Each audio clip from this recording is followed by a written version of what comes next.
should be about Big Ben and the Steelers taking on Tom Brady and the Patriots in the AFC Championship game, right? But instead, we're talking about this video that Antonio Brown posted from the Steelers locker room following the win over the Chiefs. When you get to this point in the journey, man, not a lot needs to be said. No. Let's say very little moving forward. Let's start our preparation. We spotted the a day and a half. They played yesterday. Our game got moved to tonight. We're going to touch down at 4 o'clock in the morning. So be it. We'll be ready for that. But you ain't got to tell them they coming. Because some of us here might not like the damn wolf stickers. The check signing, right? Keep it low profile. Let's get ready to ball our fists up again here in a few days and be right back at it. Let's go. Hey, man, this is our story. Way to keep a low profile. The Steelers are publicly sticking by Brown, but the incident even has Bill Belichick weighing in on his favorite subject, social media, a.k.a. Snapface.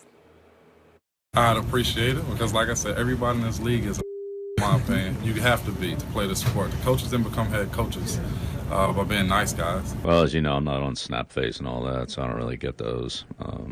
But I'm really just worried about getting our team ready to go. Not really too worried about what they put on Instant Chat or whatever it is. Oh, that never gets old. Instant Chat and Snapface. Ryan Clark now with us. Good to see you. Good to see you guys as well. Stephen A., is it wise for the Steelers to be supporting Antonio Brown here? Well, I think it is, because what you don't want to do is make it bigger than what it is, because you've got an AFC Championship game to play in this weekend. They're going to try to downplay it because living in the age that we're living in, if you react to it negatively, then it's a story that gains momentum and continues into the weekend, and then that makes it into a distraction when you've got a Super Bowl berth that you're vying for. So you don't want to do anything to risk it, to jeopardize it, whatever. Don't tell me that Mike Tomlin is okay with it. Don't tell me that Mike Tomlin doesn't think much of this or whatever. Somewhere along the line, he looked at young brother Antonio Brown in the eye and said, you ever do something like that to me again, we're going to have a problem, because you don't sit up there and tape the man while he's speaking without him knowing. You got to know better than that. Forget the fact that it's just post-game and it's in the locker room. That's bad enough. But also, he wasn't aware that you were doing that, and you didn't do it while you were talking. You did it while he was talking. The juxtaposition of what Tomlin is saying on the one hand and what Antonio Brown is doing on the other, the exact opposite. As Bart Simpson once said, the ironing is delicious. I mean, Antonio, what are you doing? In terms of the way the team reacts to it, what do you mean? Like, there are no options here. There's only one thing to do. You got to support him, and now all your players got to be cursing out the league now. Oh, no, we think that about everybody. We think everybody's a jerk. Let's clean it up, right? This will be addressed in the offseason, I'm quite sure, but there's a time and a place, and what can you do right now except support, one of the best offensive players in the league who you're going to need? Yeah, I reached out to Ramon about his comments because I was like, that's a great answer. And he was like, look, man, I'm just trying to dead this right now so we can move on. Same thing with Will Gay. Will Gay was like, I'm telling the boys to focus on what we have to do. He's like, I told him what we have to gain here in winning rings and also in making money. And he said that's what you should be focused on, is doing what's best to get us to the Super Bowl. And I think the team understands that, but it's exactly what you say, Stephen A. If you answer in a different way, if you in some way don't support Antonio Brown, now the story continues to roll. Now it's a snowball effect to where we have to talk about this after Tuesday, when we should be preparing to play one of the best teams, not only this year, one of the best teams of the best team of this millennium. And so if you're the Pittsburgh Steelers, you want this behind you as fast as possible. I'm sure that Coach Tomlin has addressed it with Antonio. He will address it with the media today during his press conference, and then he will want to move on from this, and that's what the team has already tried to do. I must confess, I know Antonio Brown a little bit. I like him. I think that he's underpaid as a receiver. I think he's one of the top 3 elite receivers in the game of football. I want him on my team.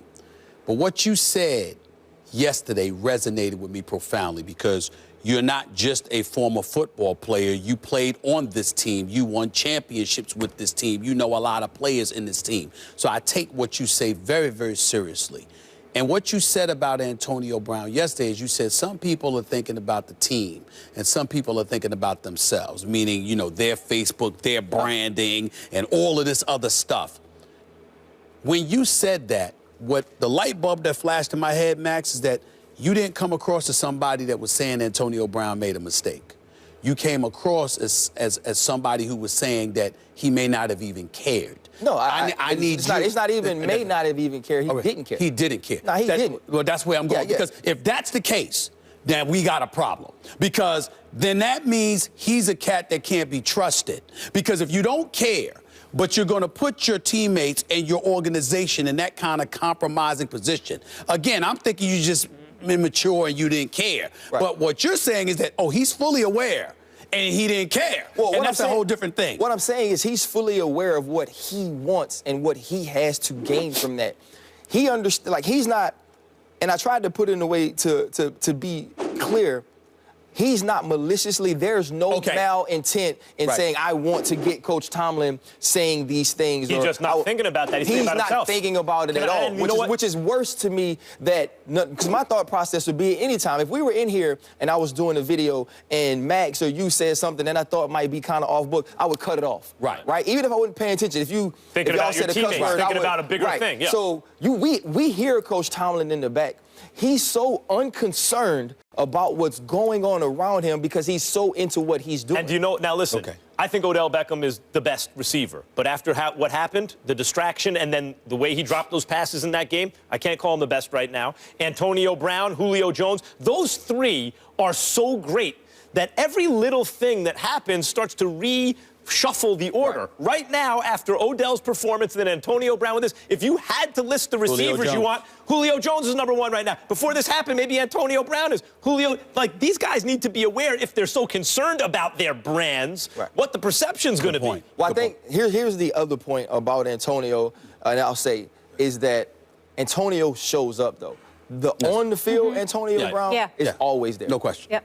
Ryan, thank you so much for being with us. Appreciate your perspective. Coming up, speaking of concerns, someone has cold feet. Why is Jason Garrett not ready to commit to Dak Prescott moving forward? Stephen A. thinks he knows, and you don't want to miss it.